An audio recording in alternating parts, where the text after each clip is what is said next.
Libro 11. Capítulo 1. El zapatito. En el momento en que los truhanes habían asaltado la iglesia, Esmeralda dormía. Muy pronto, el rumor creciente alrededor del edificio y los balidos inquietos de la cabra, que se había despertado antes que ella, la habían arrancado del sueño. Se había sentado en la cama, había escuchado, había mirado, hasta que, asustada por el resplandor y el ruido, había salido de la celda para ver qué estaba ocurriendo.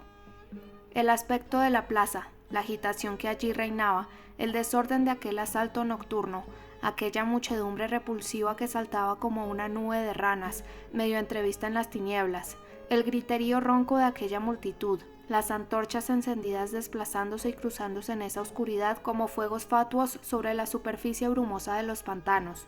Toda aquella escena le produjo el efecto de una misteriosa batalla entablada entre los fantasmas del aquelarre y los monstruos de piedra de la iglesia. Imbuida desde la infancia de las supersticiones de la tribu gitana, su primer pensamiento fue que había sorprendido a los extraños seres propios de la noche obrando un maleficio.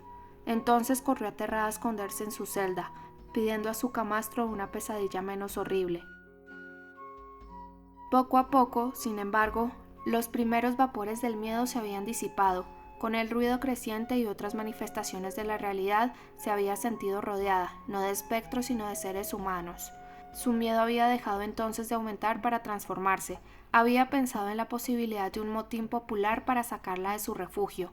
La idea de perder nuevamente la vida, la esperanza, a Phoebus, al que seguía entreviendo en su futuro, el abismo profundo de debilidad, la imposibilidad de escapar, su abandono, su aislamiento, esos pensamientos y mil más la habían abrumado. Había caído de rodillas, apoyando la cabeza en la cama, juntando las manos sobre la cabeza, llena de ansiedad y de miedo. Y aunque era egipcia, idólatra y pagana, se había puesto a pedir ayuda sollozando al Dios cristiano y a rezar a Nuestra Señora, su anfitriona. Pues aunque no se crea en nada, hay momentos en la vida en que uno siempre se acoge a la religión del templo que tiene más a mano. Permaneció así prosternada durante largo rato, temblando, en realidad más que rezando, helada por el aliento cada vez más cercano de aquella multitud enfurecida, sin comprender la razón de aquella algarada, sin saber qué tramaban, qué hacían, qué querían, mas presintiendo un desenlace terrible. Y hete aquí que en medio de esta angustia oyó pasos cerca de ella. Se volvió. 2 hombres, uno de los cuales llevaba una linterna, acababan de entrar en la celda. Esmeralda profirió un débil grito. «No temas», dijo una voz que no le resultaba desconocida. «Soy yo». «¿Quién eres tú?», preguntó ella. «Pierre Gringoire». Aquel nombre la tranquilizó, levantó los ojos y efectivamente reconoció al poeta, pero había junto a él una figura negra, cubierta de la cabeza a los pies, que la hizo enmudecer. «¡Ah! Djali me ha reconocido antes que tú», añadió Gringoire en un tono de reproche. La cabrita, en efecto, no había esperado a que Gringoire se identificara. En cuanto éste había entrado, se había puesto a frotarse tiernamente contra sus piernas, cubriendo al poeta de caricias y de pelos blancos, pues estaba pelechando. Gringoire correspondía acariciándola también.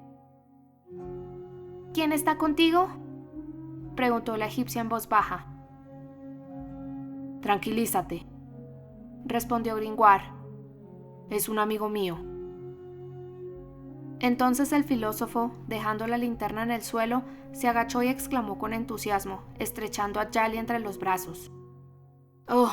Es un gracioso animalito, sin duda más considerable por su limpieza que por su grandeza, pero ingenioso, sutil y tan culto como un gramático. Vamos, Djali, ¿no has olvidado ninguno de tus trucos? ¿Qué hace maese Jacques Charmolue?». El hombre de negro no lo dejó acabar, se acercó a Gringoire y lo empujó rudamente por un hombro. Gringoire se levantó. «Es verdad», dijo. «No me acordaba que tenemos prisa. De todas formas, maestro, no es una razón para maltratar así a la gente. Mi querida y bella niña, tu vida está en peligro y la de Djali. Quiere emprenderte de nuevo. Nosotros somos tus amigos y venimos a salvarte. Acompáñanos». «¿Es eso cierto?», exclamó alterada. Sí, totalmente cierto. Ven, rápido. No me opongo, balbuceó ella. ¿Pero por qué tu amigo no habla? Ah, dijo Gringoire. Es que su padre y su madre eran personas estrafalarias que le conformaron un temperamento taciturno. Esmeralda tuvo que conformarse con esta explicación. Gringoire la asió de la mano, su compañero recogió la linterna del suelo y echó a andar delante de ellos. La joven, aturdida por el miedo, se dejó llevar. La cabra lo seguía dando saltitos, tan contenta de ver de nuevo a Gringoire que le hacía tropezar a cada momento al meterle los cuernos entre las piernas. Así es la vida, decía el filósofo cada vez que estaba a punto de caer. Con frecuencia son nuestros mejores amigos los que nos hacen caer. Bajaron rápidamente la escalera de las torres, atravesaron la iglesia, llena de tinieblas y de soledad a la vez que de estruendo, lo que producía un impresionante contraste, y salieron al patio del claustro por la puerta roja. El claustro estaba abandonado. Los canónigos habían huido al obispado para rezar allí en común. En el patio, tan solo algunos lacayos asustados se acurrucaban en los rincones oscuros. Se dirigieron hacia el portillo que comunicaba este patio con el terrain. El hombre de negro lo abrió con una llave que tenía. Nuestros lectores saben que el terrain era una lengua de tierra rodeada de muros por el lado de la Cité y perteneciente al capítulo de Notre Dame, que constituía el final de la isla por el este, detrás de la iglesia. Encontraron aquel recinto totalmente desierto. Allí se percibía menos el tumulto. El estrépito del asalto de los truhanes les llegaba más confuso y menos escandaloso. El viento fresco que sigue el hilo del agua movía las hojas del único árbol plantado en la punta del terrain con un murmullo ya apreciable. Sin embargo, estaban todavía muy cerca del peligro. Los edificios más cercanos a ellos eran el obispado y la iglesia. En el interior del obispado reinaba claramente un gran desorden. Su masa tenebrosa era surcada por luces que corrían de una ventana a otra. Al igual que cuando se acaba de quemar papel, queda un sombrío edificio de ceniza en el que vivos destellos hacen mil recorridos extraños. Al lado, las enormes torres de Notre Dame, vistas por detrás con la larga nave sobre la que se yerguen, recortadas en negro sobre el rojo y vasto resplandor que inundaba el atrio, parecían dos morrillos gigantescos de una chimenea de cíclopes. Lo que se veía de París por todos lados oscilaba a la vista sumido en una sombra entreverada de luz. Rembrandt tiene fondos así en sus cuadros. El hombre de la linterna fue directo a la puerta del terrain. Había allí, al borde del agua, los restos carcomidos de una hilera de estacas unidas con listones, a los que una vid agarraba unas delgadas ramas extendidas como los dedos de una mano abierta. Detrás, en la sombra que proyectaba aquel entramado, estaba escondida una pequeña barca. El hombre hizo una seña a Gringoire y a su compañera, indicándoles que subieran. La cabra lo siguió. El hombre embarcó el último. Luego cortó la amarra, alejó la embarcación de la orilla con un bichero y, cogiendo dos remos, se sentó en la proa y empezó a remar con todas sus fuerzas hacia el centro del río. El Sena es muy rápido en ese lugar y le resultó bastante difícil alejarse de la punta de la isla. Lo primero que hizo Gringoire cuando estuvo en la barca fue poner a la cabra sobre sus rodillas, se sentó en la proa, y la muchacha, a quien el desconocido inspiraba una inquietud indefinible, fue a sentarse al lado del poeta y se estrechó contra él. Cuando nuestro filósofo vio que la barca se movía, batió palmas y besó a Djali entre los cuernos. «¡Ah!», dijo. «Ya estamos salvados los cuatro». Y con cara de profundo pensador, añadió: «Debemos agradecer unas veces a la fortuna y otras a la astucia el feliz desenlace de las grandes empresas». La barca avanzaba lentamente hacia la orilla derecha. La joven observaba con un terror secreto al desconocido, que había tapado cuidadosamente la luz de la linterna sorda. Se le entreveía en la oscuridad, en la proa de la barca, como un espectro. La capucha le formaba una especie de máscara y los brazos, de los que colgaban unas anchas mangas negras, parecían dos grandes alas de murciélago cada vez que para remar los entreabría. Además, aún no había pronunciado una sola palabra, casi no había respirado. No se producía en la barca otro ruido que el vaivén de los remos, mezclado con el roce de los mil pliegues del agua a lo largo de la barca. «¡Por mi honor!», exclamó de pronto Gringoire. «Estamos alegres y contentos como ascálafos. Observamos un silencio de pitagóricos o de peces. Pascua de Dios, amigos míos, me gustaría que alguien me hablara. La voz humana es música para el oído humano. No soy yo quien lo dice, sino Dídimo de Alejandría, y son ilustres palabras. Ciertamente, Dídimo de Alejandría no es un filósofo mediocre. Una palabra, bella niña. Dime, te lo suplico, una palabra. Por cierto, antes hacías un gracioso y singular mohín. ¿Sigues haciéndolo? Sabes, amiga mía, que el Parlamento tiene jurisdicción sobre los lugares de asilo y que corrías un gran peligro en tu cuartito de Notre Dame. ¡Ay! El pajarillo hace su nido en las fauces del cocodrilo. Maestro, mira, la luna vuelve a aparecer. Espero que no nos vean. Hacemos una cosa loable salvando a la joven, y sin embargo, nos colgarían en nombre del rey si nos pillaran. ¡Ay! Los actos humanos tienen dos asas con que cogerlos. Reprueban en mí lo que elogian en ti. El mismo que admira a César censura a Catilina. ¿Verdad, maestro? ¿Qué te parece esta filosofía? Yo poseo la filosofía por instinto, por naturaleza. Ut apes geometriam. ¡Vamos! Nadie me responde. Pues sí que están de mal humor los dos. No me queda más remedio que hablar solo. Es lo que llamamos en la tragedia un monólogo. ¡Pascua de Dios! Les advierto que acabo de ver al rey Luis XI y que se me ha pegado este reniego. Pascua de Dios, pues. Siguen armando un buen alboroto en la cité. Es un rey viejo, feo y malo. Va envuelto en pieles. Todavía me debe el dinero del epitalamio. Y bien poco le ha faltado para colgarme esta noche, lo cual me habría puesto en una situación harto incómoda. Es avaro con los hombres de mérito. Debería leer los 4 libros de Salviano de Colonia. Adversus Avaritiam. Realmente es un rey mezquino en el trato con los hombres de letras y comete crueldades bárbaras. Es una esponja para absorber el dinero del pueblo. Su ahorro es como el vaso, que se hincha a costa de la debilidad de los otros órganos. Por eso las quejas contra el rigor de los tiempos se convierten en murmuraciones contra el príncipe. Durante el reinado de este Cire afable y devoto, las horcas se rompen de tantos ahorcados, los tajos se pudren de tanta sangre, las prisiones revientan como barrigas demasiado llenas. Este rey tiene una mano para coger y otra para colgar. Es el procurador de doña Gabela y de don Patíbulo. Los grandes son despojados de sus dignidades y los pequeños abrumados sin cesar con nuevas cargas. Es un príncipe exorbitante. No me gusta este monarca. ¿A ti, maestro? El hombre de negro dejaba hablar al locuaz poeta mientras él seguía luchando contra la corriente violenta que separaba la proa de la Cité de la popa de la isla de Notre Dame, que hoy llamamos Isla de San Luis. Por cierto, maestro, dijo súbitamente Gringoire, en el momento en que llegamos al atrio a través de aquella furibunda muchedumbre de truantes, se fijó su reverencia en el pobre diablo al que su sordo estaba machacando la cabeza contra la balustrada de la Galería de los Reyes. Soy corto de vista y no pude reconocerle. ¿Sabes quién podría ser? El desconocido no respondió una sola palabra, pero dejó bruscamente de remar. Sus brazos cayeron a los lados del cuerpo como rotos y su cabeza se inclinó sobre el pecho. Esmeralda lo oyó suspirar convulsivamente y se estremeció.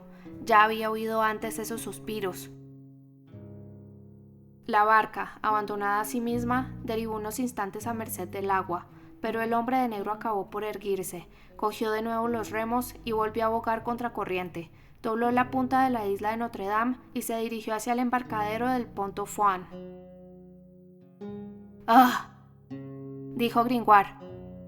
«Allí está la mansión Barbeau. Maestro, mira aquel grupo de tejados negros que forman unos ángulos singulares.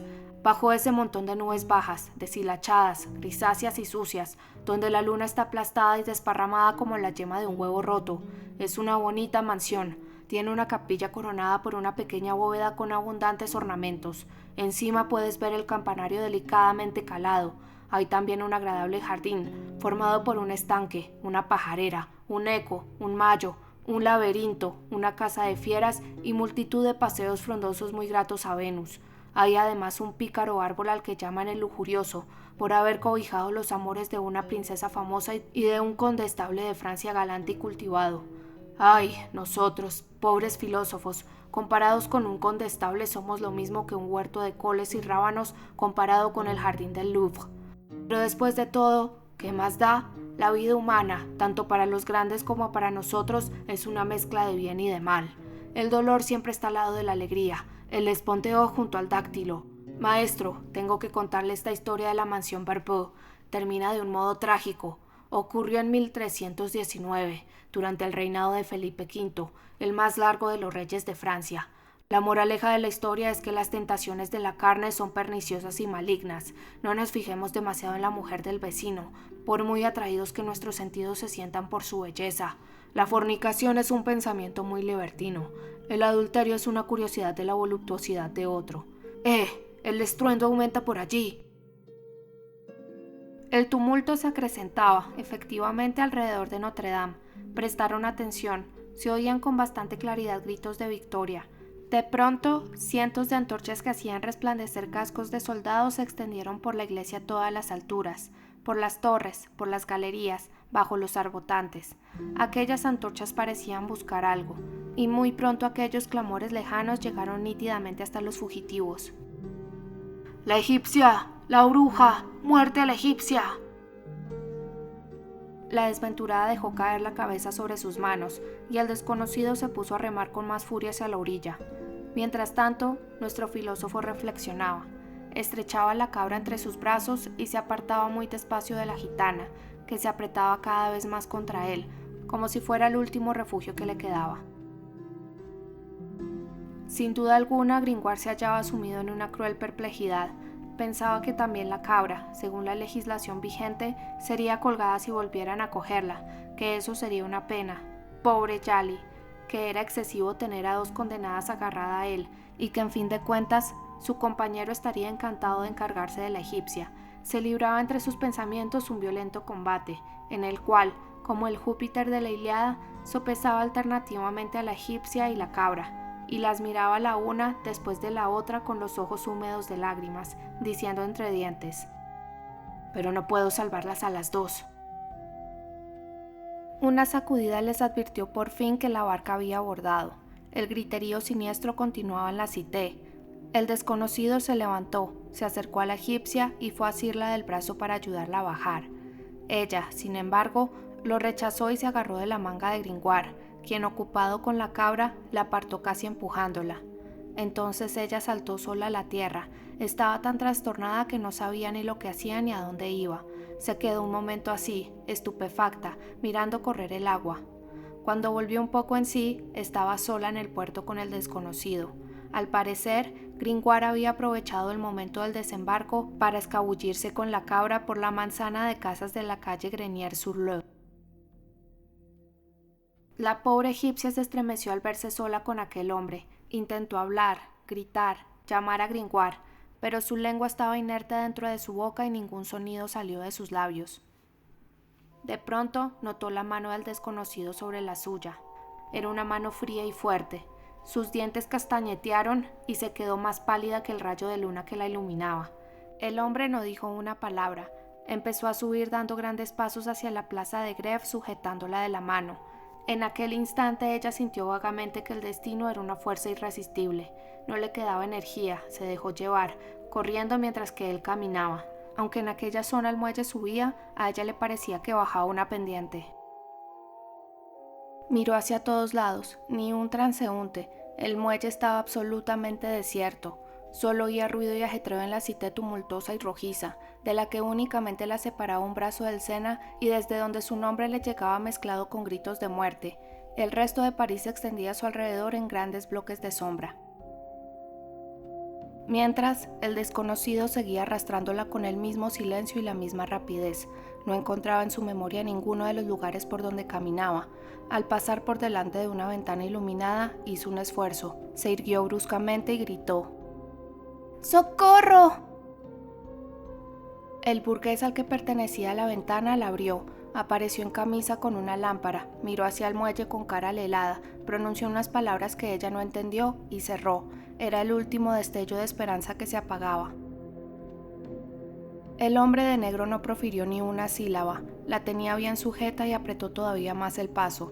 Ella no puso más resistencia y lo siguió, destrozada. De vez en cuando hacía acopio de algunas fuerzas y decía con la voz entrecortada por los baches del suelo y el ahogo de la carrera: ¿Quién eres? ¿Quién eres?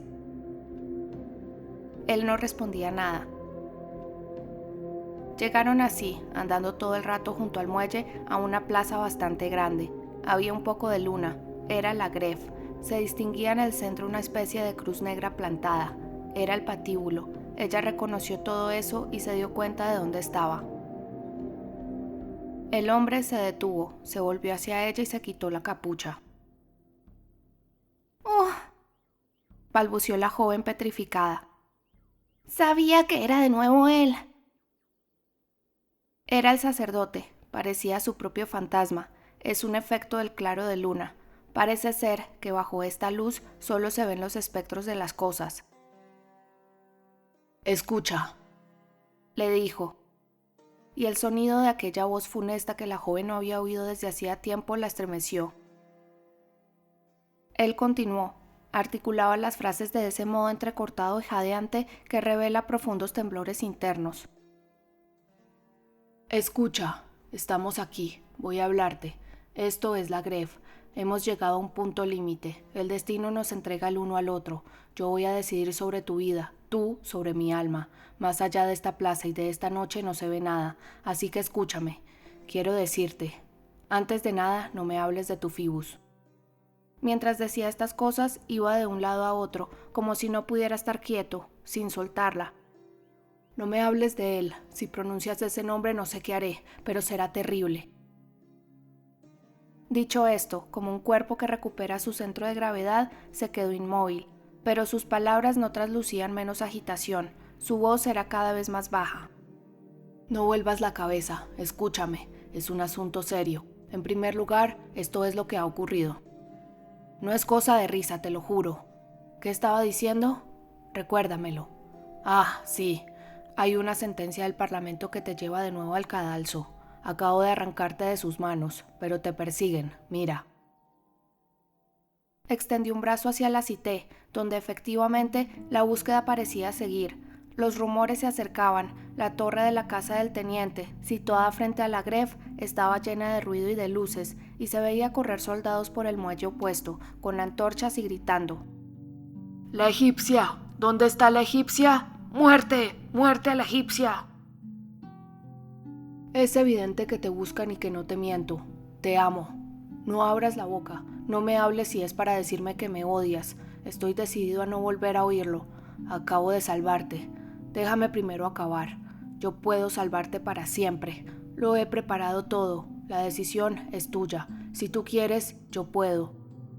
El sacerdote se interrumpió bruscamente. «No, no es eso lo que hay que decir». Corriendo y haciéndola correr, pues no la soltaba, fue directo hasta el patíbulo.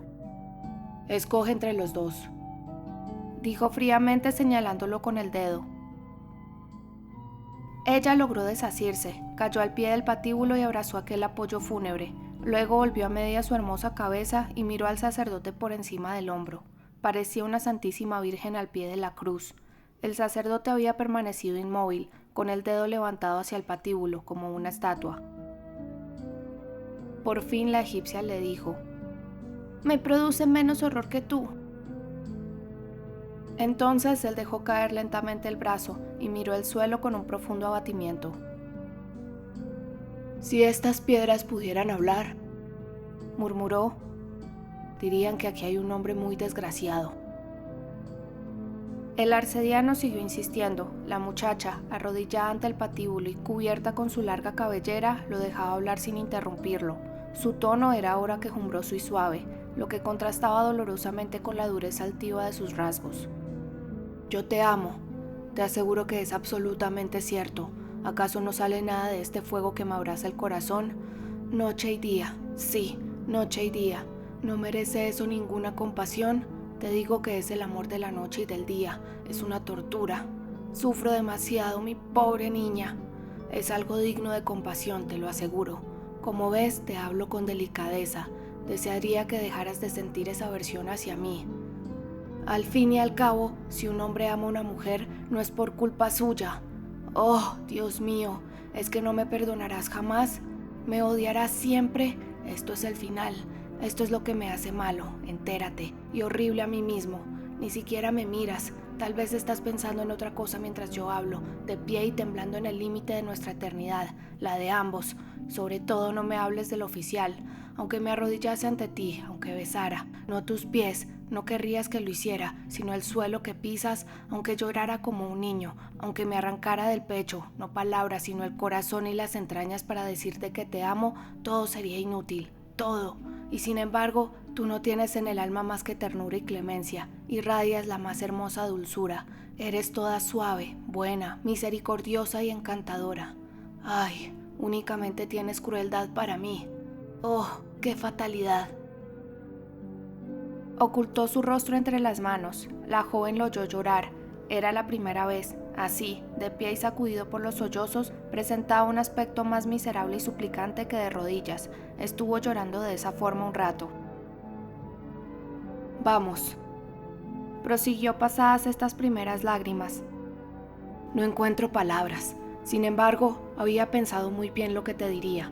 Ahora tiemblo y me estremezco, desfallezco en el instante decisivo. Siento algo supremo que nos envuelve y balbuceo. Oh, voy a desplomarme si no tienes compasión de mí, compasión de ti. No nos condenarás a los dos. Si supieras cuánto te amo, cómo es mi corazón. Oh, qué deserción de toda virtud, qué abandono desesperado de mí mismo. Como doctor, escarnezco la ciencia. Como hidalgo, mancillo mi apellido. Como sacerdote, convierto el misal en una almohada de lujuria. Escupo a mi Dios a la cara. Y todo eso por ti, hechicera, para ser más digno de tu infierno. ¿Y tú no quieres al condenado? Ah, pero tengo que decírtelo todo. Hay algo más terrible. Sí, más horrible. Al pronunciar estas últimas palabras, su semblante adoptó una expresión de total extravío. Se calló un instante y prosiguió como si hablara consigo mismo, pero en voz bien alta. Caín, ¿qué le has hecho a tu hermano? Hubo otro silencio y luego prosiguió. ¿Qué le he hecho, Señor? Lo recogí, lo crié, lo alimenté, lo amé, lo idolatré y lo he matado. Sí, Señor, acaban de aplastarle la cabeza delante de mí contra la puerta de tu casa, y ha sido por mi culpa, por culpa de esta mujer, por culpa de ella. Su mirada era hosca, su voz iba apagándose. Repitió varias veces más, maquinalmente, haciendo pausas bastante largas, como una campana que prolonga su última vibración. Por culpa de ella, por culpa de ella. Después, su lengua ya no articuló ningún sonido perceptible, aunque sus labios continuaban moviéndose. De repente, se hundió sobre sí mismo como algo que se derrumba y permaneció en el suelo sin moverse, con la cabeza entre las rodillas. Un roce de la joven al retirar el pie de debajo de su cuerpo le hizo volver en sí. Se pasó lentamente las manos por sus mejillas hundidas y miró unos instantes con estupor sus dedos, que estaban mojados. ¿Cómo?, murmuró. He llorado. Y volviéndose súbitamente hacia la egipcia, dijo con una angustia indescriptible. Ay, me has visto llorar fríamente. Muchacha, ¿sabes que estas lágrimas son lava? ¿Es verdad entonces que del hombre al que se odia nada conmueve? Podrías verme morir y reirías. Oh, yo no quiero verte morir. Una palabra, una sola palabra de perdón. No me digas que me amas, dime únicamente que deseas amarme, eso bastará, te salvaré. Si no... Oh, el tiempo pasa, te lo suplico por lo más sagrado, no esperes a que me haya convertido de nuevo en piedra como ese patíbulo que también te reclama. Piensa que tengo nuestros dos destinos en mi mano, que estoy loco, eso es terrible, que puedo abandonarlo todo, y que hay debajo de nosotros, desgraciada, un abismo sin fondo en el que mi caída perseguiría la tuya durante la eternidad. Una palabra bondadosa, di una palabra, una sola palabra. La joven abrió la boca para responderle. Él se arrodilló ante ella para recoger con adoración la palabra, tierna quizá, que iba a salir de sus labios. Ella le dijo: «Eres un asesino». El sacerdote la cogió entre sus brazos con furia y se echó a reír con una risa admirable. «Pues sí, un asesino», dijo. «Y serás mía. Ya que no me quieres como esclavo, me tendrás como amo. Serás mía. Tengo una guarida y voy a llevarte allí. Tendrás que venir conmigo, si no, te entregaré. O morir o ser mía. Ser del sacerdote, ser del apóstata, ser del asesino. Desde esta misma noche, ¿me oyes? Vamos, alegría, vamos, bésame, loca, la tumba o mi lecho. Sus ojos brillaban de impureza y de rabia. Su boca lasciva enrojecía el cuello de la joven, que se debatía entre sus brazos mientras él la cubría de besos espumantes. «No me muerdas, monstruo», dijo ella. «Eres odioso, infecto. Déjame, voy a arrancarte tus asquerosos cabellos y arrojártelos a puñados a la cara». Él enrojeció, palideció, hasta que acabó por soltarla y mirarla con un aire sombrío. Ella se creyó victoriosa y prosiguió. «Te digo que soy de Fibus, que es a Fibus a quien amo, que es Fibus quien es apuesto. Tú, cura, eres viejo, eres feo. ¡Vete!». Él profirió un grito violento, como el miserable al que le aplican un hierro candente. «Muere, pues», dijo entre rechinar de dientes. Ella vio su atroz mirada y trató de huir. Él la asió de nuevo, la zarandeó, la tiró al suelo y se dirigió con pasos rápidos hacia la esquina de la Tour Roland, arrastrándola tras de sí cogida por las manos. Al llegar allí se volvió hacia ella. «Por última vez, ¿quieres ser mía?». Esmeralda contestó con firmeza. «No». Entonces él dijo gritando. «Gudul, Gudul, aquí tienes a la egipcia, véngate». La joven notó que la agarraban bruscamente por el codo, miró, era un brazo descarnado que salía de una lucera practicada en la pared y que la sujetaba como una mano de hierro. «Sujétala bien», dijo el sacerdote. «Es la egipcia huida, no la sueltes, yo voy a buscar a los alguaciles, la verás colgada». Una risa gutural contestó desde el interior de la pared a aquellas sangrientas palabras. «Ja, ja, ja». La egipcia vio al sacerdote alejarse corriendo en dirección del puente de Notre Dame. Por ese lado se oía un galope de caballos. La muchacha había reconocido a la malvada reclusa. Jadeando de terror, intentó soltarse, se retorció, dio varios tirones impulsada por la angustia y la desesperación, pero la mujer la sujetaba con una fuerza inaudita. Los dedos huesudos que la lastimaban se crispaban sobre su carne y le rodeaban todo el brazo. Era más que una cadena, más que un collar de hierro, era una tenaza inteligente y viva que salía del muro. Exhausta se apoyó contra la pared, y entonces el miedo a la muerte se apoderó de ella.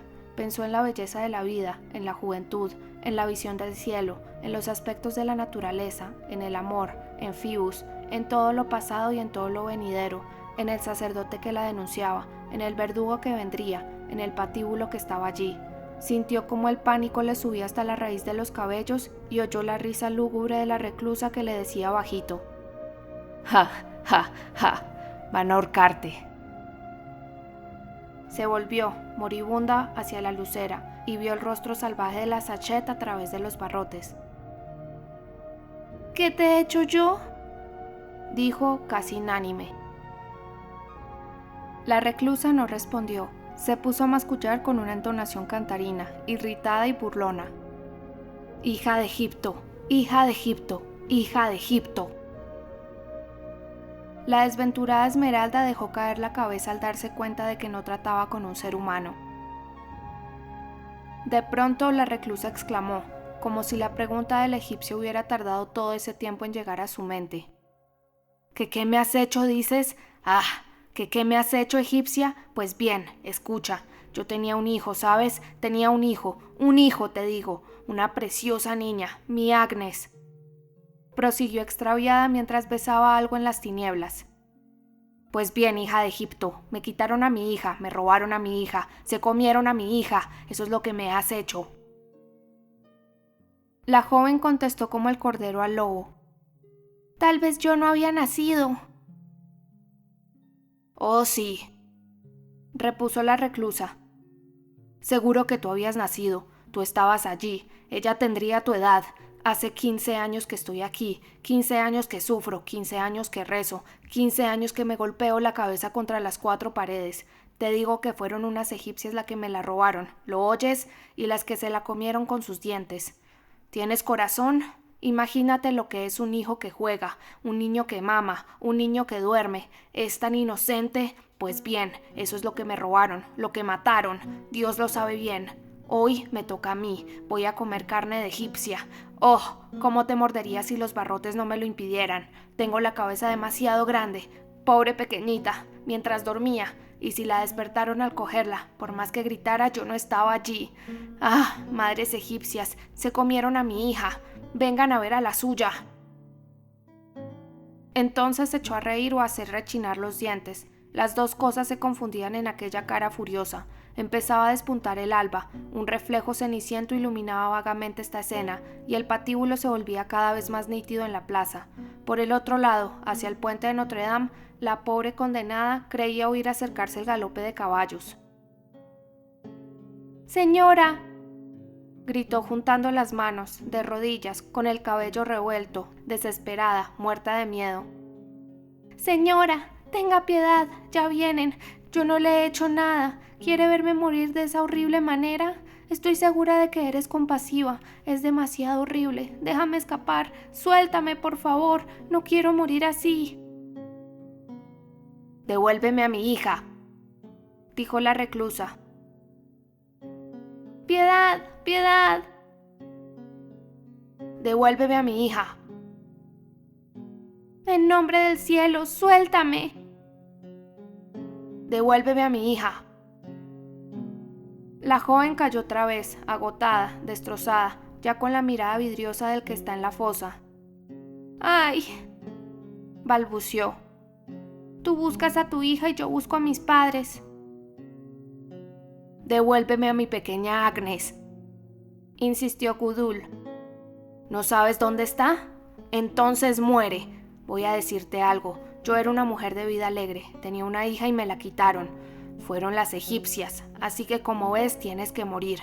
Cuando tu madre egipcia venga a reclamarte le diré, madre, mira esa horca, o devuélveme a mi hija. ¿Sabes dónde está mi hijita? Espera, voy a enseñarte una cosa. Este es su zapatito, todo lo que me queda de ella. ¿Sabes dónde puede estar su pareja? Si lo sabes, dímelo, y si está en el otro extremo del mundo, iré a buscarlo andando de rodillas. Mientras decía esto, en el otro brazo extendido por fuera de la lucera le enseñaba a la egipcia el zapatito bordado. Había ya suficiente claridad para distinguir su forma y sus colores. «Déjame ver ese zapatito», dijo la egipcia estremeciéndose. «¡Dios mío! ¡Dios mío!». Y al mismo tiempo, con la mano que tenía libre, abrió la bolsita adornada con abalorios verdes que llevaba colgada del cuello. «Anda, anda», mascullaba Gudul. «Toquetea tu amuleto del demonio». De pronto se interrumpió, tembló de la cabeza a los pies y gritó con una voz que venía de lo más profundo de sus entrañas. ¡Mi hija! La egipcia acababa de sacar de su bolsita un zapatito absolutamente igual que el otro. El zapatito llevaba atado un pergamino en el que estaba escrito este pareado: «Un día su pareja encontrarás, y ese día tu madre te abrazará». A la velocidad del rayo, la reclusa puso juntos los dos zapatos, leyó la inscripción del pergamino y pegó a los barrotes de la lucera la cara, deslumbrante de una alegría celestial, gritando: «¡Hija mía! ¡Hija mía!». «¡Madre!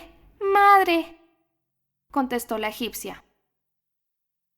Llegados a este punto, renunciamos a describir la escena.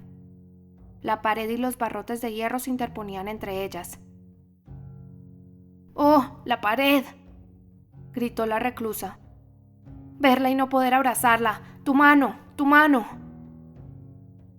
La joven pasó un brazo a través de la lucera y la reclusa se abalanzó sobre su mano, pegó sus labios a ella y permaneció así, abismada en ese beso, sin dar otro signo de vida que un sollozo que levantaba sus cadenas de cuando en cuando.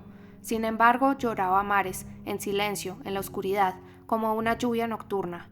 La pobre madre vaciaba oleadas sobre aquella mano adorada el negro y profundo pozo de lágrimas que llevaba dentro, en el que todo su dolor había penetrado gota a gota desde hacía 15 años.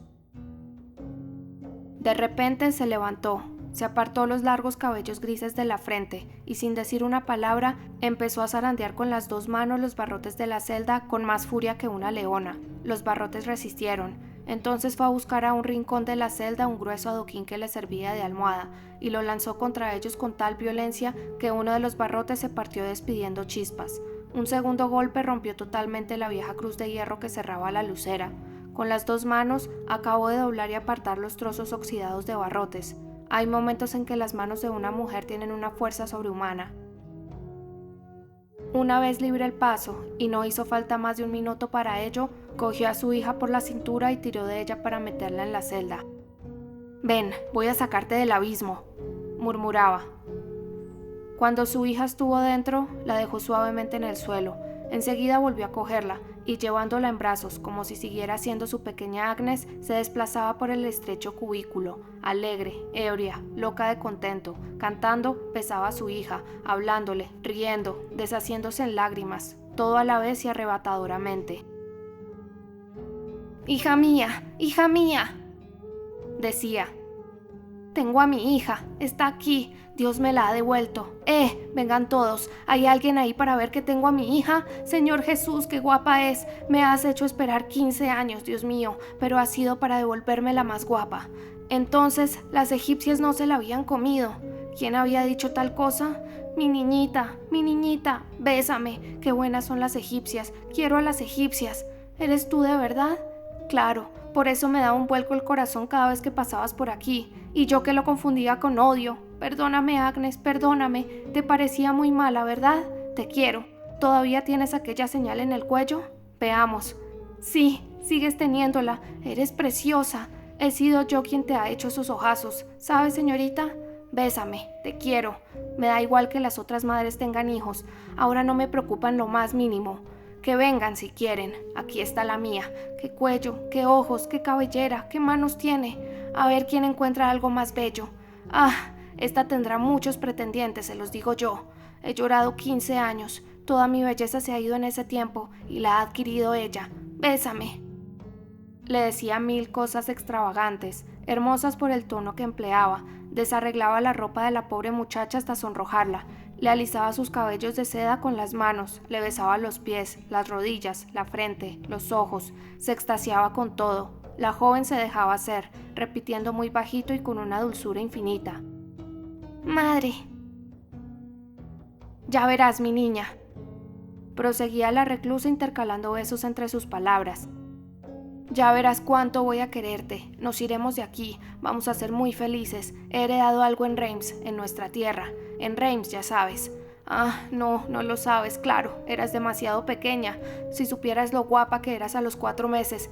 Tenías unos piececitos que la gente venía a ver por curiosidad desde Pernay, que está 7 leguas. Tendremos un terreno y una casa. Te acostaré en mi cama. Dios mío, ¿quién podría creerlo? Tengo a mi hija. «Oh, madre», dijo la joven, encontrando por fin fuerzas para hablar pese a su emoción. «La egipcia me lo había asegurado. Había una buena mujer que murió el año pasado y que siempre había cuidado de mí como una nodriza. Fue ella quien me colgó esta bolsita al cuello. Siempre me decía: pequeña, guarda bien esta joya. Es un tesoro que te permitirá encontrar a tu madre. Llevas a tu madre colgada del cuello. La egipcia lo había predicho». La Sachet estrechó de nuevo a su hija en sus brazos. «Ven que te bese. Eres encantadora hablando. Cuando estemos en casa calzaremos a un niño Jesús de la iglesia con esos zapatitos. Se lo debemos a la Santísima Virgen. Dios mío, qué bonita voz tienes. Cuando me hablabas hace un momento era como oír música. Señor mío, he encontrado a mi hija. Es increíble esta historia. Si no me he muerto de alegría, es que no moriremos de nada». Se puso otra vez a batir palmas y a reír y a gritar: «Vamos a ser muy felices». En ese momento a la celda llegó un tintineo de armas y un galope de caballos que parecía venir del puente de Notre Dame y acercarse cada vez más por el muelle. La egipcia se abalanzó angustiada en brazos de la Sachet. «Sálvame, madre, ya vienen». La reclusa se quedó pálida. «Cielo santo, ¿qué dices? Había olvidado que te persiguen. ¿Qué has hecho?» «No lo sé», respondió la desdichada criatura. «Pero estoy condenada a muerte». «¿A muerte?», dijo Gudul, tambaleándose como si le hubiera alcanzado un rayo. ¡A muerte!, repitió despacio, mirando fijamente a su hija. Sí, madre, contestó la joven desesperada. Quieren matarme, vienen a prenderme, esa horca es para mí. ¡Sálvame, sálvame! ¡Ya llegan! ¡Sálvame! La reclusa permaneció unos instantes inmóvil, como petrificada, y luego movió la cabeza en muestra de duda. ¡Jo, jo, jo! De pronto se había puesto a reír con aquellas horribles carcajadas de antes. «Es un sueño lo que me dices. Claro que sí. Resulta que la había perdido. Eso había durado 15 años, y luego la encontraba y eso solo dura un minuto. Volvían a quitármela, y ahora, cuando es guapa, cuando es mayor, cuando me habla, cuando me quiere, ahora es cuando venían a comérsela delante de mis ojos, delante de mí, que soy su madre. Oh no, esas cosas no son posibles. Dios no permite que sucedan». El galope parecía detenerse y se oyó una voz lejana que decía: «Por aquí, mi ser Tristán. El sacerdote dice que la encontraremos en el agujero de las ratas». El ruido de caballos volvió a oírse. La reclusa se puso de pie, profiriendo un grito desesperado. «¡Huye! ¡Huye, hija mía! Ahora me acuerdo de todo. Tienes razón. Es tu muerte. Horror. Maldición. ¡Huye!». Asomó la cabeza por la lucera y la retiró rápidamente. «Quédate», dijo en voz baja y lúgubre, apretando convulsivamente la mano de la egipcia, más muerta que viva. «Quédate, no respires. Hay soldados por todas partes. No puedes salir, hay demasiada luz». Sus ojos estaban secos y ardientes. Se quedó un momento callada. Solo daba grandes pasos por la celda y se paraba de vez en cuando para arrancarse puñados de pelo gris que después rompía con los dientes. «Ya se acercan», dijo de pronto. «Voy a hablar con ellos. Escóndete en ese rincón, no te verán. Les diré que te has escapado, que te solté». Dejó a su hija, a la que todavía llevaba en brazos, en una esquina de la celda que no se veía desde fuera. La colocó de manera que ni sus pies ni sus manos sobrepasaban la oscuridad. Le soltó su cabellera negra y la extendió sobre su vestido blanco para taparlo. Puso ante ella la jarra y el adoquín, los únicos muebles que tenía, creyendo que la ocultarían. Y cuando hubo terminado, ya más tranquila, se arrodilló y rezó. El día, que no hacía sino empezar a despuntar, dejaba aún muchas tinieblas en el agujero de las ratas. En ese instante, la voz del sacerdote, aquella voz infernal, pasó muy cerca de la celda gritando: «Por aquí, capitán Phoebus de Chatopers». Al oír ese nombre, al oír esa voz, Esmeralda, agazapada en su rincón, hizo un movimiento. «No te muevas», dijo Gudul. Apenas acababa de decirlo cuando un tumulto de hombres, de espadas y de caballos se detuvo alrededor de la celda. La madre se levantó deprisa y fue a postarse ante la lucera para cubrirla. Vio una numerosa tropa de soldados, a pie y a caballo, formada en la gref. El que estaba al mando puso pie a tierra y se dirigió hacia ella. «Tú, vieja», dijo aquel hombre, que tenía un semblante atroz. «Buscamos a una bruja para colgarla. Nos han dicho que la tenías tú». La pobre madre adoptó la expresión más indiferente que pudo y respondió: «No sé qué quieres decir». El hombre repuso: «Voto a Dios. ¿Qué historia contaba entonces ese loco del arcediano? ¿Dónde está?» «Monseñor», dijo un soldado, «ha desaparecido». «Ándate con ojo, vieja loca», prosiguió el comandante. «No me mientas, te han dejado una bruja para que la retengas. ¿Qué has hecho con ella?» La reclusa no quiso negarlo todo por miedo a despertar sospechas, y respondió en un tono sincero y enfurruñado: «Si se refieren a una muchacha que me han puesto en las manos hace un rato, debo decirles que me mordió y la solté. Ya lo saben, déjenme en paz». El comandante hizo una mueca de contrariedad. «No se te ocurra mentirme, viejo espectro», repuso. «Me llamo Tristán Lermit y soy compadre del rey. Tristán Lermit, ¿me oyes?». Mirando la plaza de Gref, añadió: «Es un nombre que tiene bastante eco aquí». «Aunque fuera Satán Lermit», replicó Gudul, que estaba recobrando la esperanza, No tendría otra cosa que decirte ni tendría miedo de ti. «¡Voto a Dios!», exclamó Tristán. «La joven bruja se ha escapado. ¿Y por dónde se fue?». Gudul respondió con un tono despreocupado. «Por la calle Mouton, creo». Tristán volvió la cabeza e indicó a sus hombres que se prepararan para reanudar la marcha. La reclusa respiró.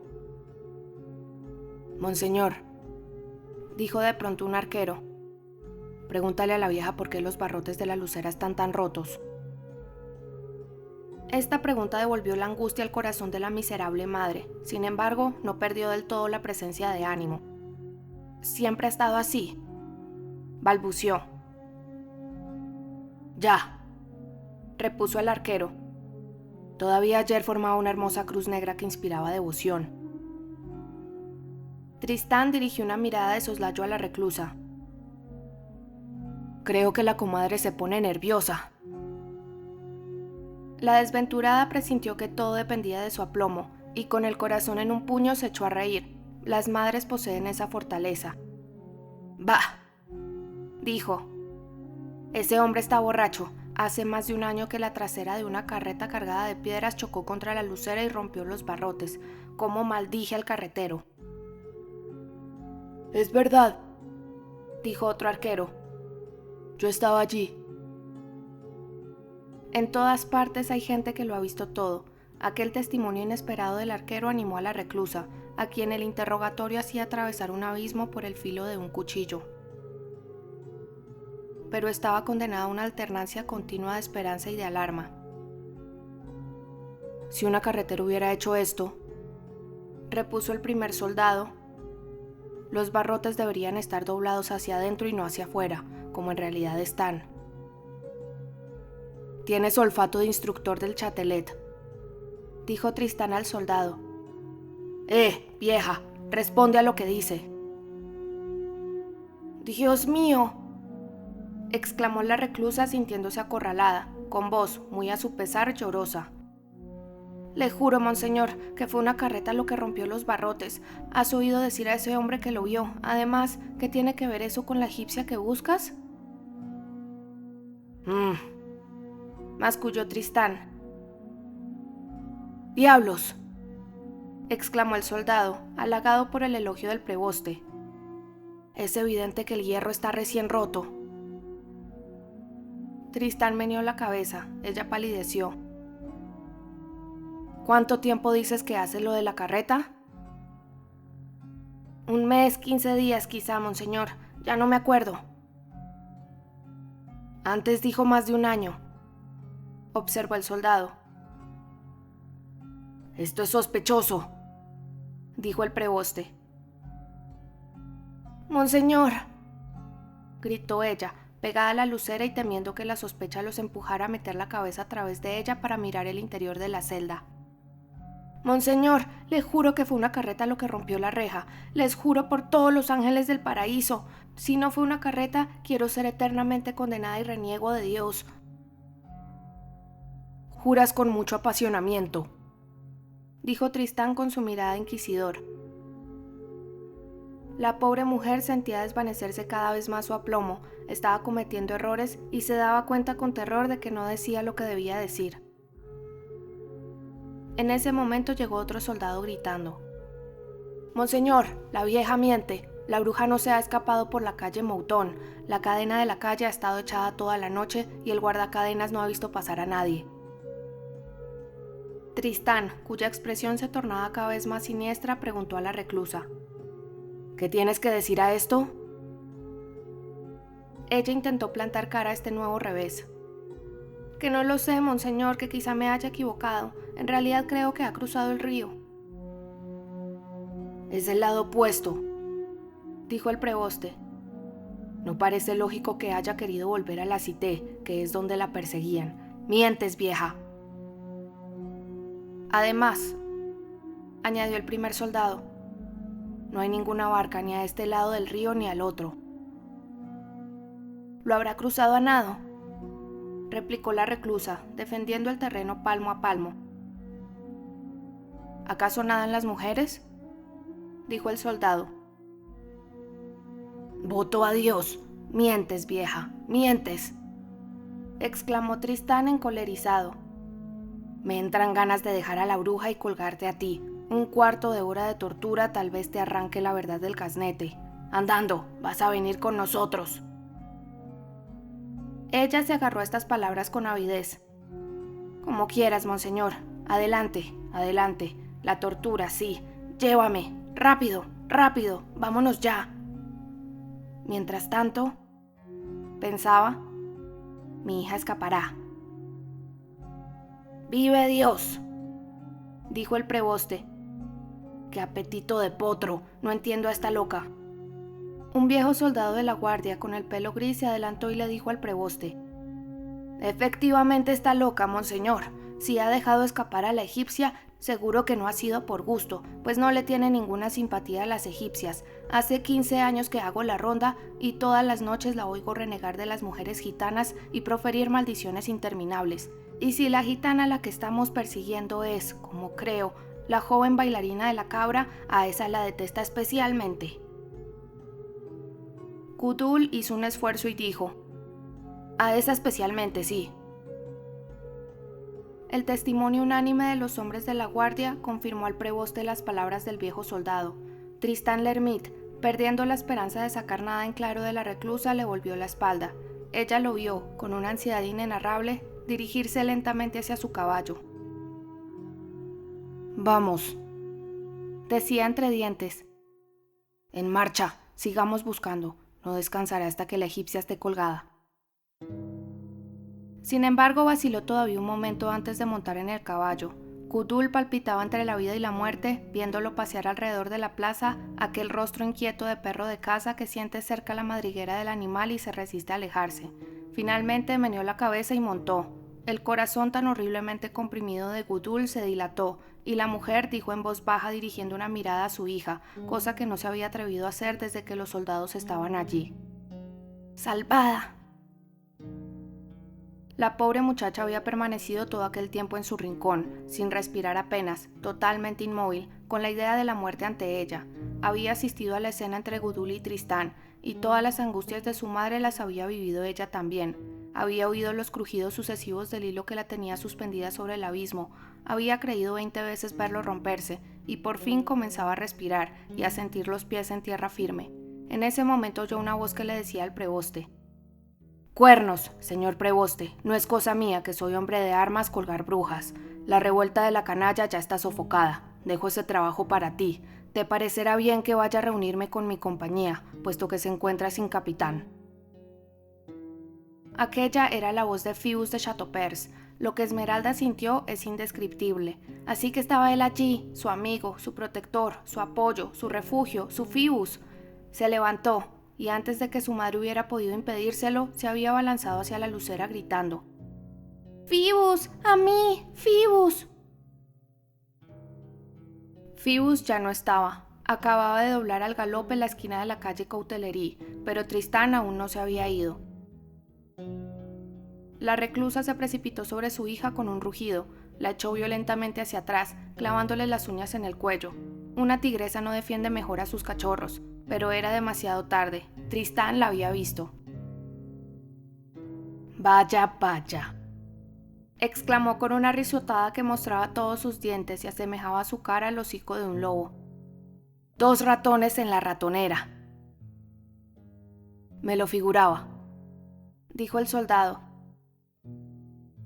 Tristán le dio unas palmadas en el hombro. «Eres un buen gato», dijo. «Vamos, ¿dónde está Henriette Cousin?»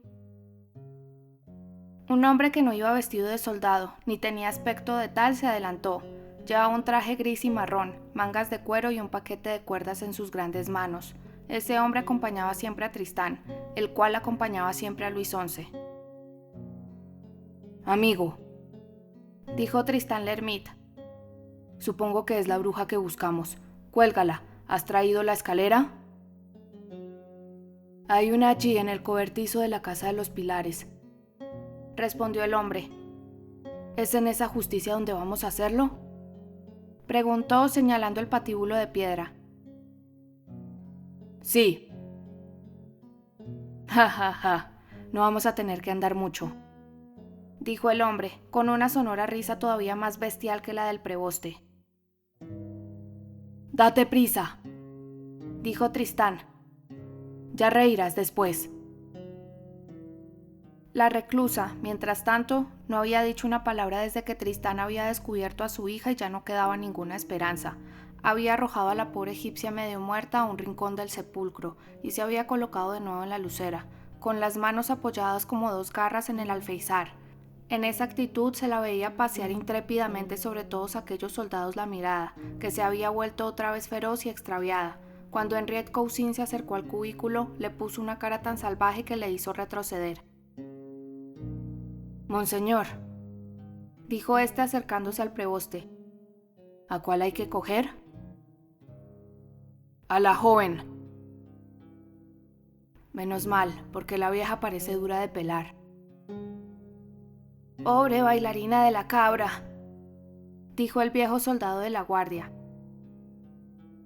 Henriette Cousin se acercó a la lucera. Incapaz de sostener la mirada de la madre, dijo con bastante timidez: Señora. Ella lo interrumpió con una voz muy baja y furiosa. ¿Qué quieres? No es a ti, respondió. Es a la otra. ¿A qué otra? A la joven. Ella se puso entonces a mover de un lado a otro la cabeza gritando: No hay nadie, no hay nadie, no hay nadie. Sí, insistió el verdugo. Lo sabes perfectamente. Déjame coger a la joven. A ti no quiero hacerte daño. Ella repuso con una risa extraña. ¡Ja!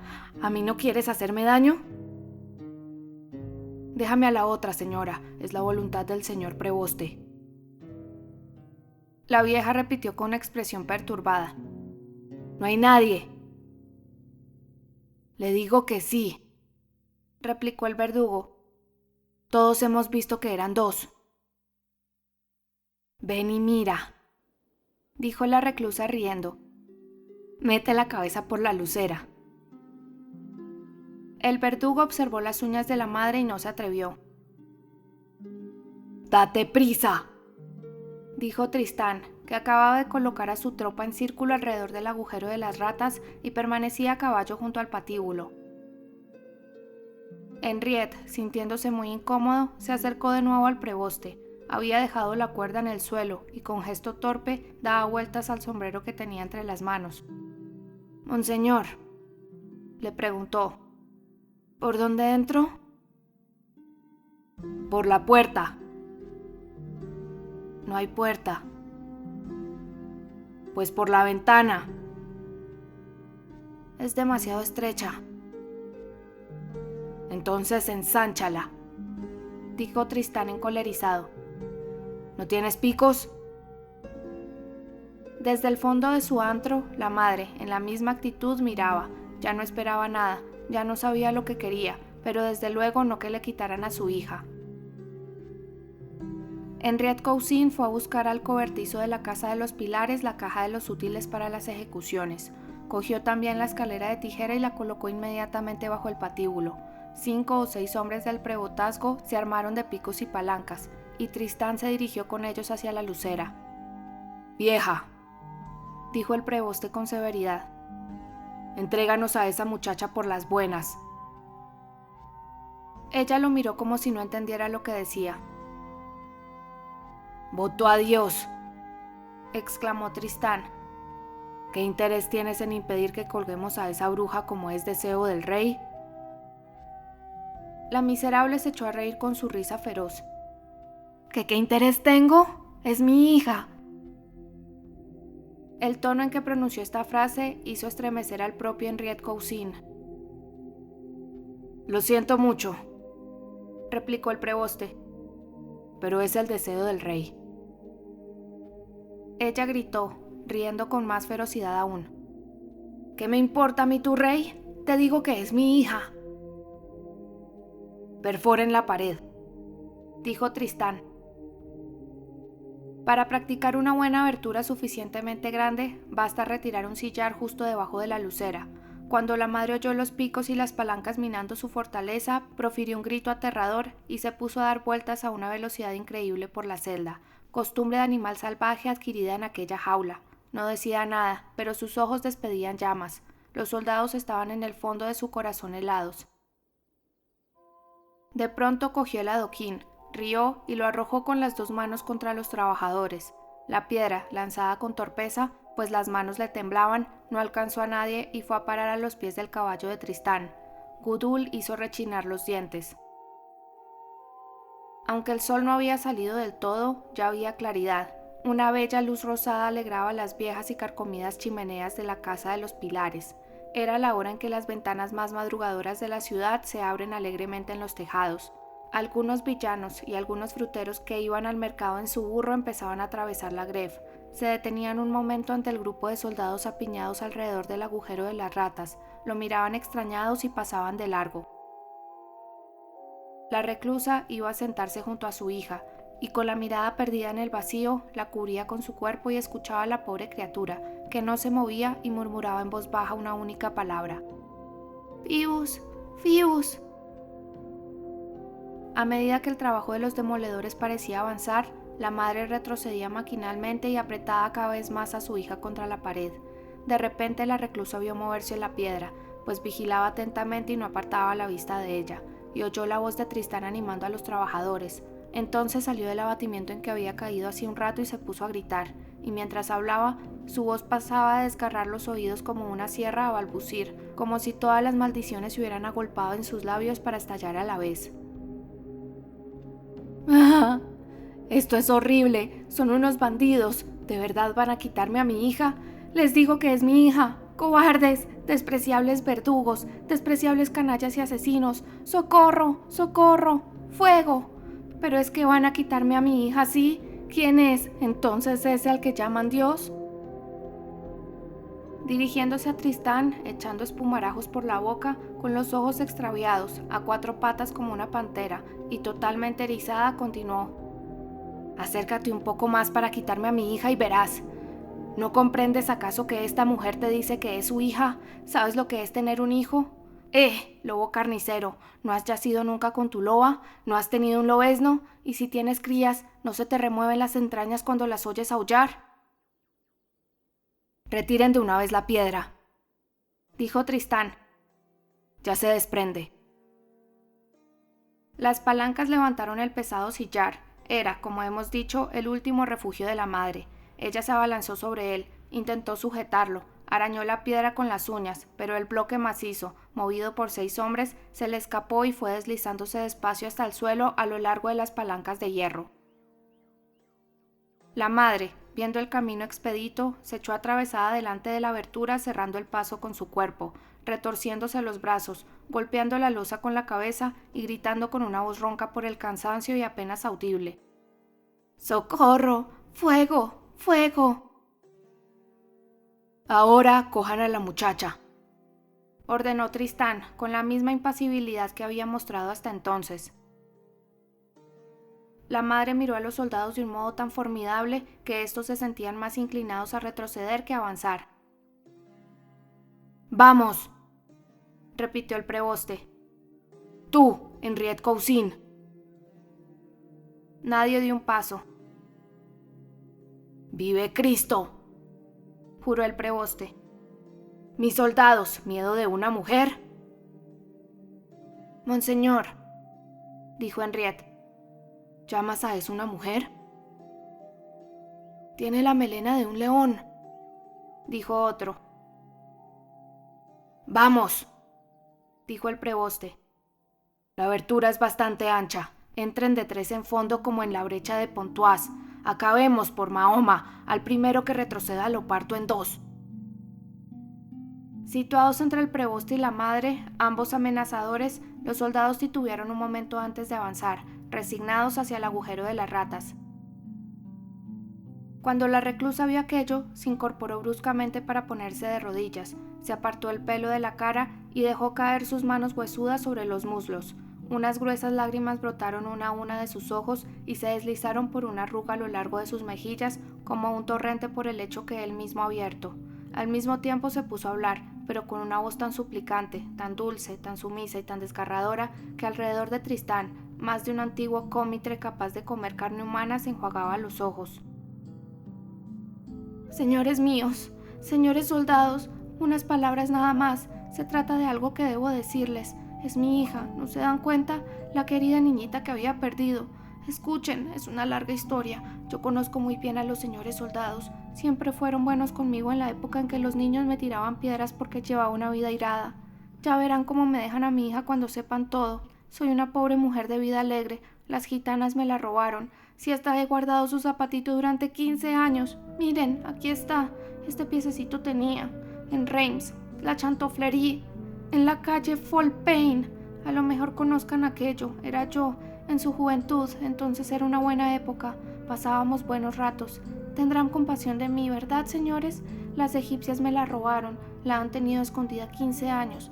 Yo la creía muerta. Figúrense si la creía muerta, amigos míos, que he pasado 15 años aquí, en este tugurio, sin fuego en invierno. Eso es duro. Pobre zapatito querido. He gritado tanto que por fin Dios me ha oído y esta noche me ha devuelto a mi hija. Es un milagro de Dios. No estaba muerta y no me la quitarán, estoy segura. Si se tratara de mí no diría nada, pero de ella, una criatura de 16 años. Dejen que tenga tiempo de ver el sol. ¿Qué les ha hecho? Nada en absoluto, y yo tampoco. Si supieran que solo la tengo a ella, que soy vieja, que es una bendición que la Santísima Virgen me envía. Además son todos tan buenos. No saben que era mi hija, pero ahora que lo saben. Oh, la quiero mucho. Señor preboste, preferiría un agujero en mis entrañas que un arañazo en su dedo. Tienes aspecto de señor bondadoso. Lo que te estoy diciendo lo explica todo, ¿no es cierto? Se lo suplico. Oh, si has tenido madre, monseñor. Tú eres el capitán. Déjame a mi hija. Ten en cuenta que te lo suplico de rodillas, como se suplica a Jesucristo. Yo no pido nada a nadie. Yo soy de Reims, señores. Tengo un huertecito de mi tío Mayet Pradón. No soy mendiga, no quiero nada, pero quiero a mi hija. Oh, quiero conservar a mi hija. Dios, que es dueño y señor, me la ha devuelto para nada. El rey, hablas del rey. No le causará mucho placer que me maten a mi niña. Además, el rey es bueno. Es mi hija, mía, no del rey, no es suya. Quiero irme, queremos irnos. A dos mujeres que pasan, una de ellas la madre y la otra la hija, se las deja pasar. Déjanos pasar, somos de Reims. Oh, son muy buenos, señores soldados, los quiero a todos. No me quitarán a mi querida niña, es imposible. ¿No es verdad que es totalmente imposible? Hija mía, hija mía. No intentaremos dar una idea de sus gestos, de su tono, de las lágrimas que sorbía mientras hablaba, de cómo juntaba las manos y se las retorcía, de las sonrisas conmovedoras, de las miradas anegadas, de los gemidos, de los suspiros, de los gritos miserables y sobrecogedores que mezclaba con sus palabras desordenadas, disparatadas e inconexas. Cuando cayó, Tristán Lermit frunció el entrecejo, pero era para ocultar una lágrima que asomaba a sus ojos de tigre. Se sobrepuso, sin embargo, a esta debilidad y dijo tajante: «Es la voluntad del rey». A continuación se inclinó y le dijo muy bajo a Henriette Cousin al oído: «Acaba rápido». El temible preboste sentía quizá que también a él le faltaba valor. El verdugo y los soldados entraron en la celda. La madre no puso ninguna resistencia, simplemente se arrastró hasta su hija y se echó sobre ella. La egipcia vio a los soldados acercarse. El horror de la muerte la reanimó. «¡Madre!», gritó con una angustia indescriptible. «¡Madre! ¡Vienen a por mí! ¡Defiéndeme!». «Sí, cariño mío, yo te defenderé», contestó la madre con una voz apagada, y estrechándola fuertemente entre sus brazos la cubrió de besos. Abrazadas en el suelo, la madre sobre la hija ofrecían un espectáculo digno de compasión. Henriette Cousin asió a la joven por debajo de sus bonitos brazos. Cuando ella notó el contacto de aquella mano, dejó escapar un gemido y se desmayó. El verdugo, que derramaba gruesas lágrimas sobre ella, trató de cogerla en brazos. Intentó apartar a la madre, que por así decirlo, había anudado sus manos en torno a la cintura de su hija, pero estaba agarrada a ella con tanta fuerza que fue imposible separarlas. Henriette Cousin sacó entonces a la joven arrastrándola y a la madre tras de ella. Esta última también tenía los ojos cerrados.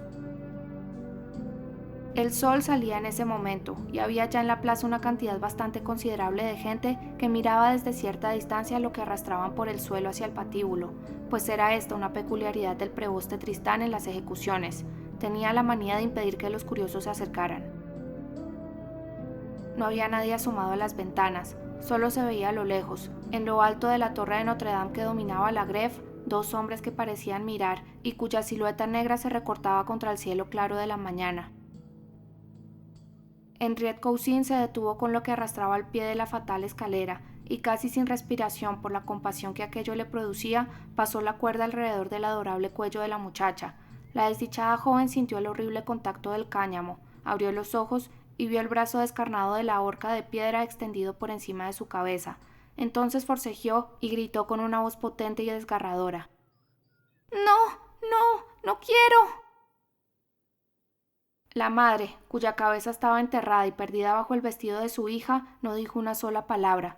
Solo vieron temblar todo su cuerpo y la oyeron redoblar los besos que le daba la joven. El verdugo aprovechó ese momento para desasir rápidamente a la condenada de los brazos que la estrechaban. Bien por agotamiento o bien por desesperación, la madre lo dejó hacer. Henriette Cousin se echó entonces a la joven sobre un hombro, desde donde la encantadora criatura caía doblada graciosamente por la cintura. Después puso un pie en la escalera para empezar a subir. En ese momento, la madre, echada en el suelo, abrió los ojos. Sin proferir un grito, se incorporó con una expresión terrible, y como un animal sobre su presa, se abalanzó sobre la mano del verdugo y la mordió. Fue tan rápido como un rayo. El verdugo gritó de dolor. Acudieron en su ayuda y retiraron con dificultad su mano ensangrentada de entre los dientes de la madre. Esta guardaba un profundo silencio.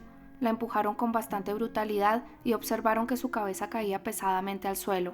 La levantaron y cayó de nuevo. Estaba muerta. El verdugo, que no había soltado a la muchacha, empezó a subir la escalera.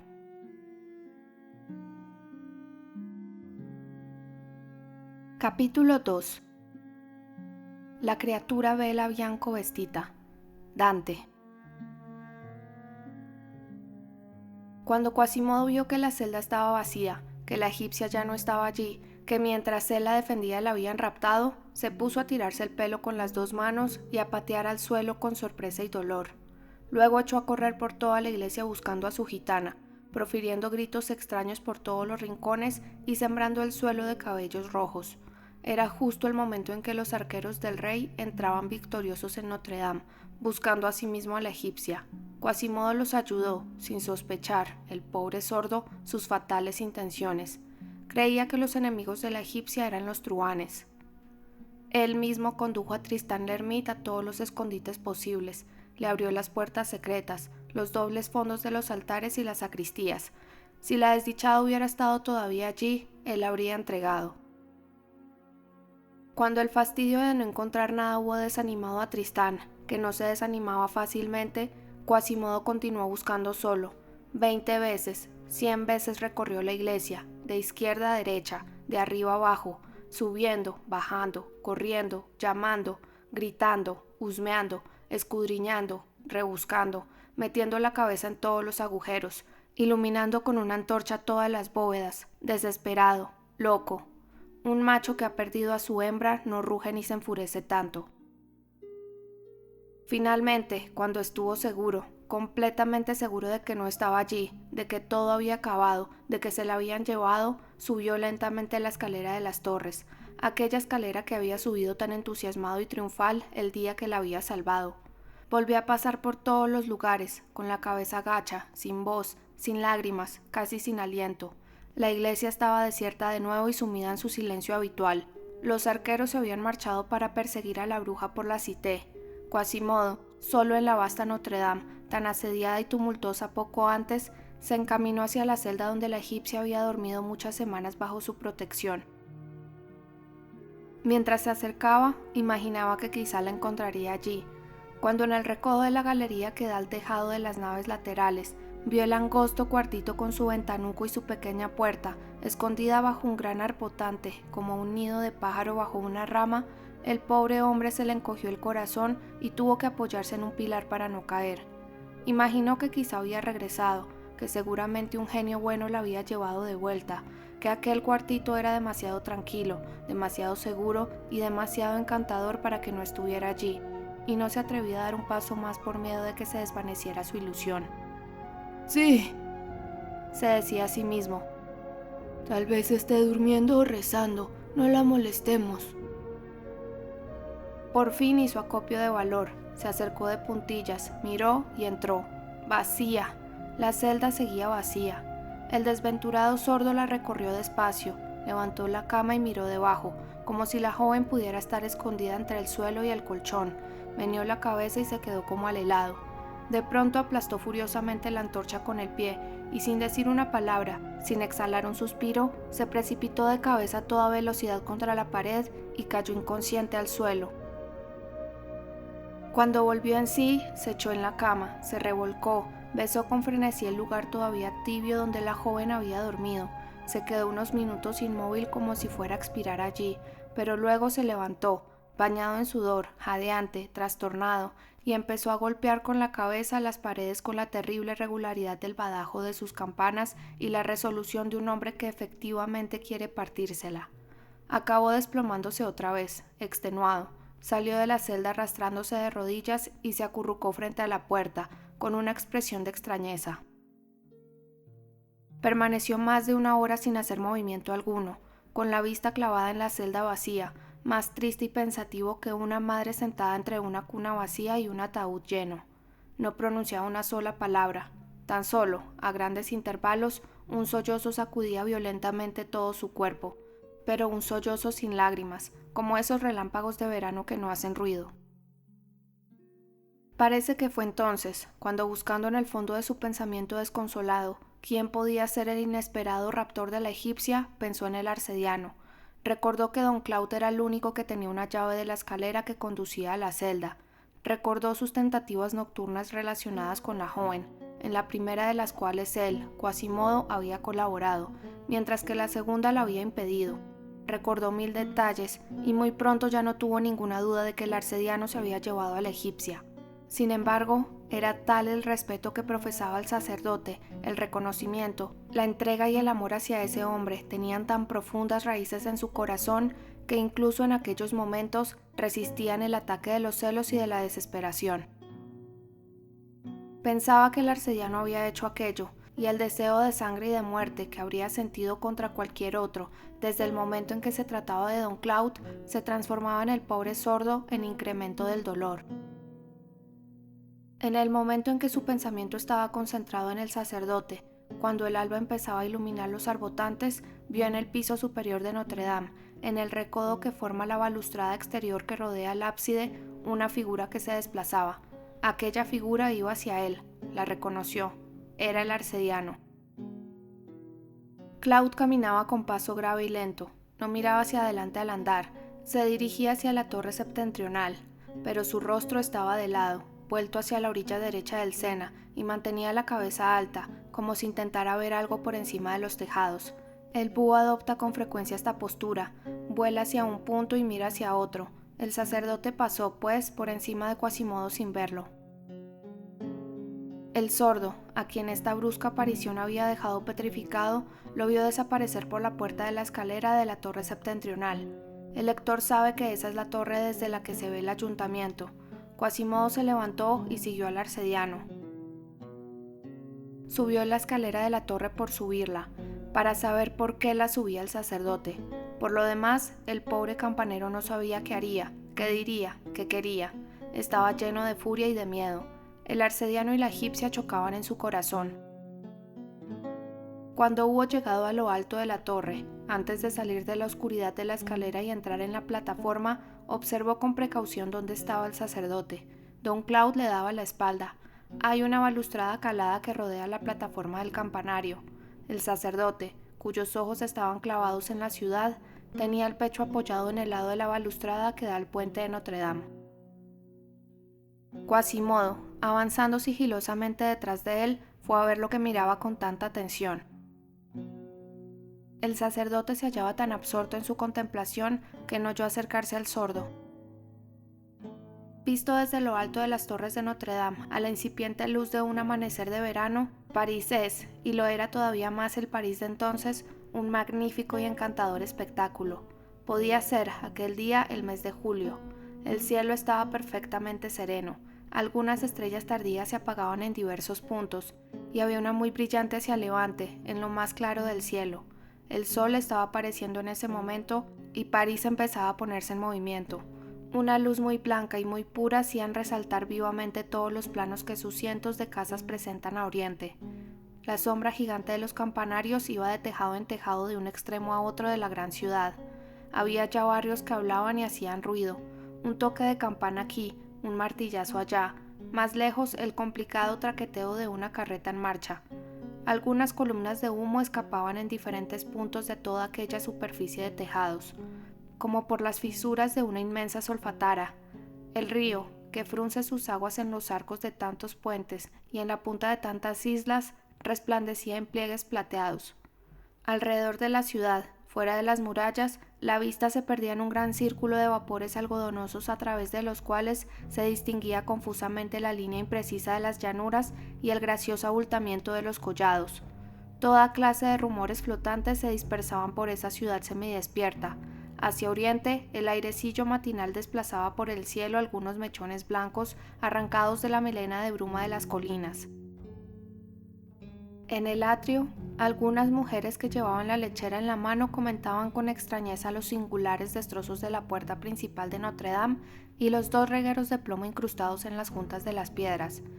Era todo lo que quedaba del tumulto de la noche. La hoguera encendida por Quasimodo entre las torres se había apagado. Tristán ya había despejado la plaza y mandado arrojar los muertos al Sena. Los reyes como Luis XI procuran lavar enseguida el suelo después de una masacre.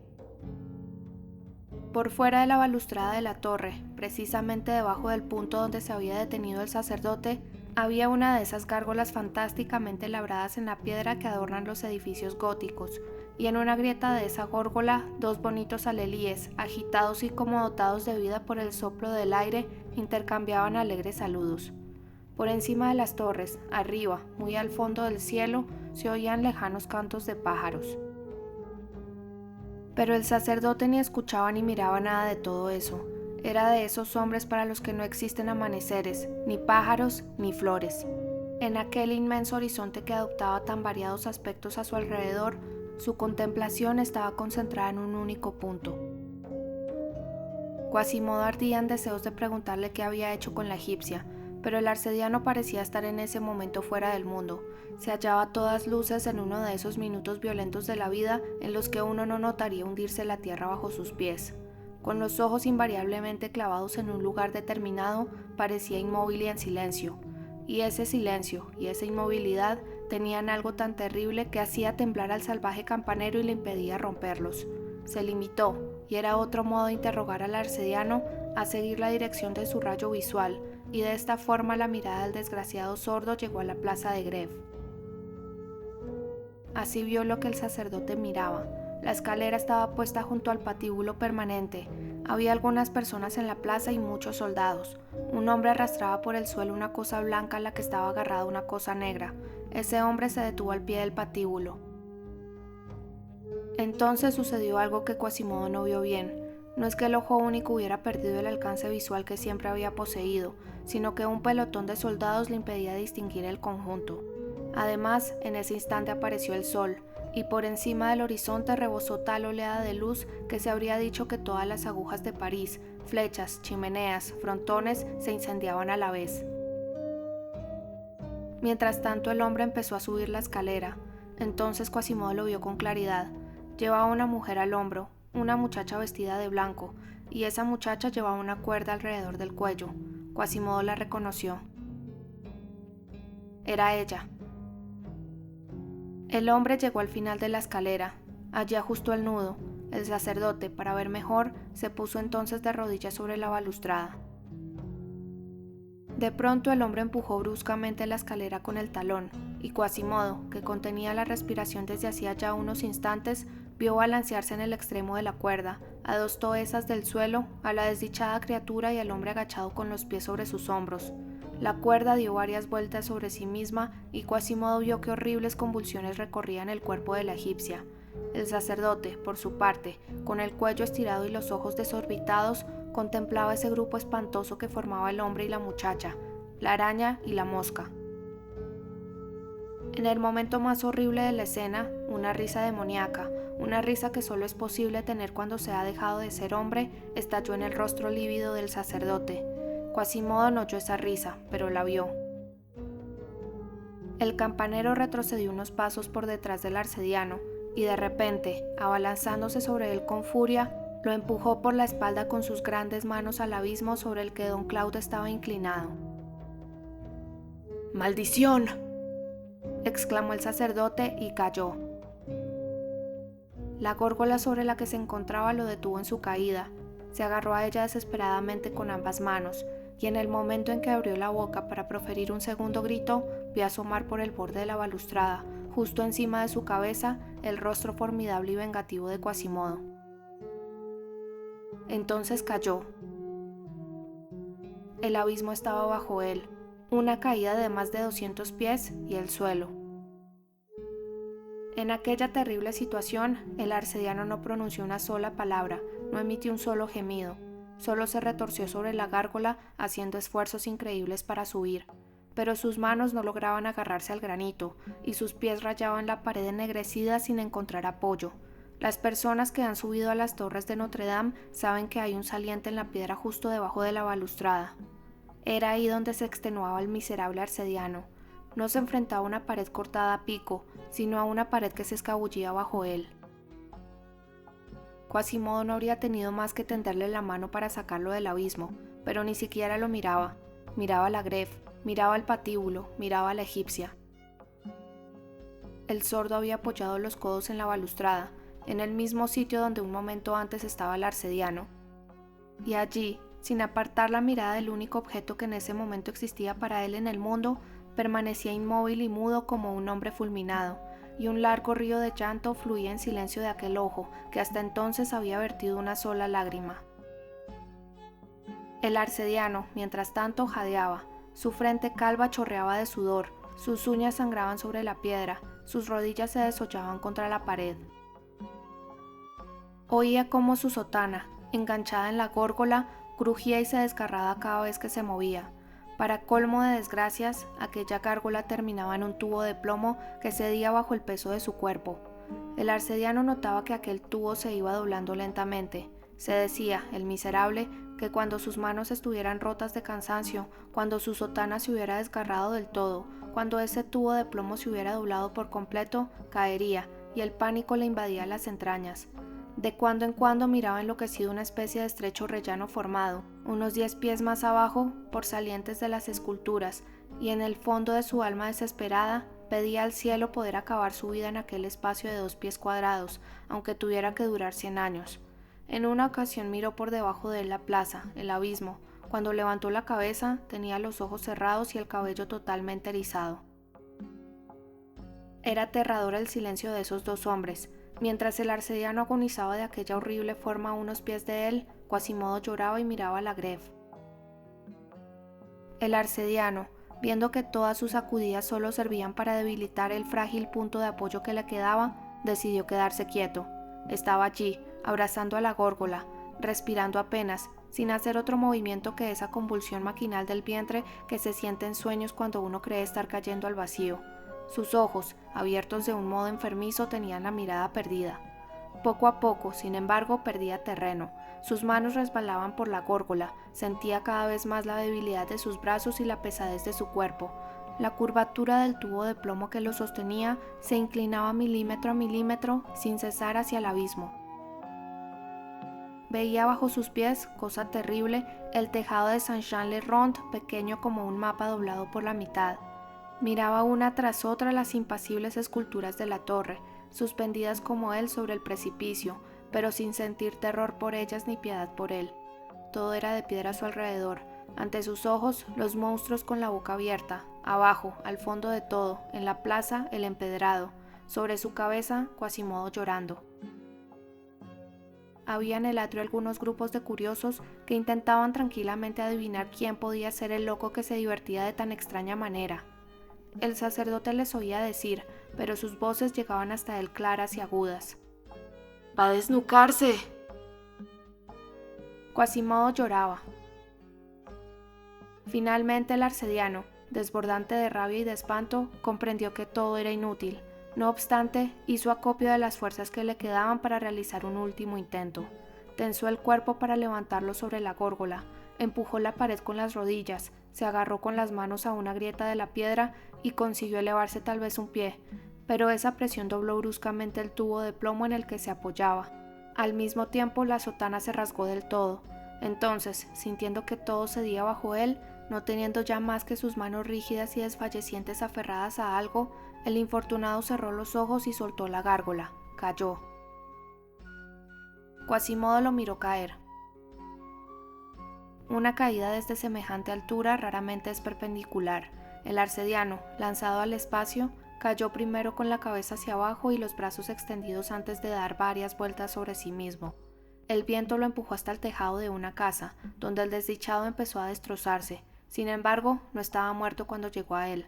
El campanero lo vio intentar agarrarse al frontón con las uñas, pero el plano era demasiado inclinado y él ya no tenía fuerzas. Resbaló rápidamente por el tejado como una teja que se suelta y fue a rebotar contra el empedrado. Allí ya no se movió.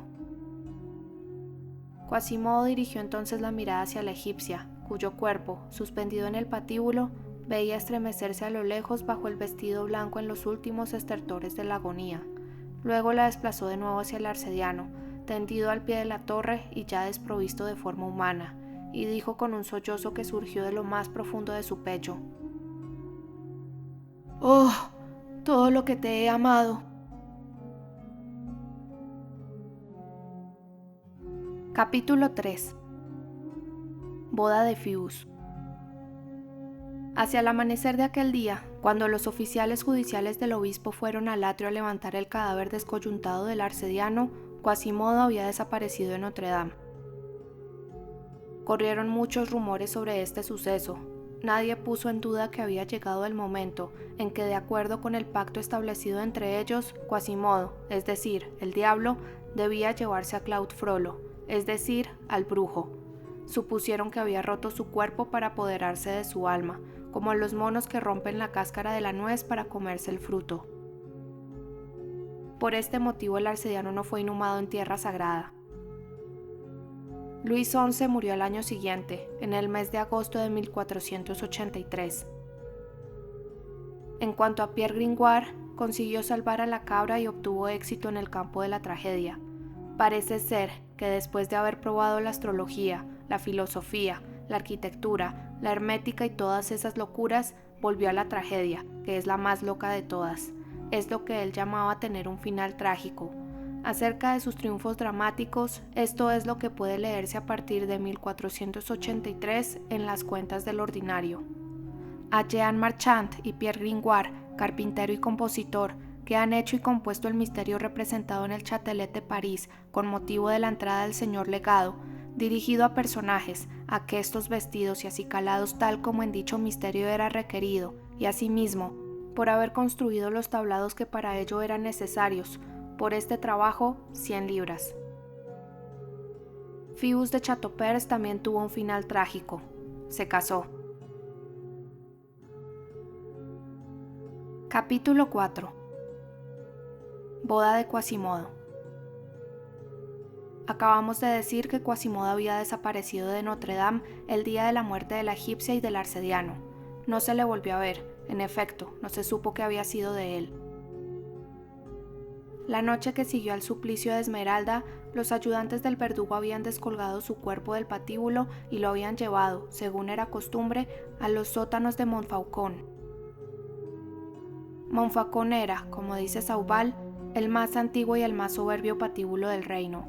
Entre los suburbios del Temple y de San Martín, a unas 160 toesas de las murallas de París, a varios tiros de ballesta de la Courtille, se veía en la cima de una suave eminencia, suficiente elevada para ser vista desde varias leguas a la redonda, un edificio de forma extraña que se parecía bastante a un cromlech celta, y donde también se ofrecían sacrificios humanos.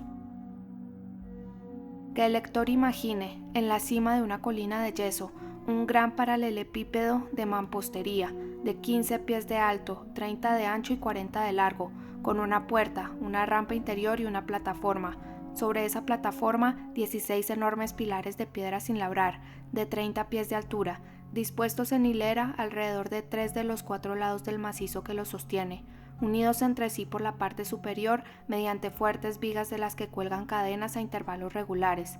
De todas estas cadenas cuelgan esqueletos. En las inmediaciones, en la llanura, una cruz de piedra y 2 orcas menores que parecen crecer como esquejes alrededor de la orca central.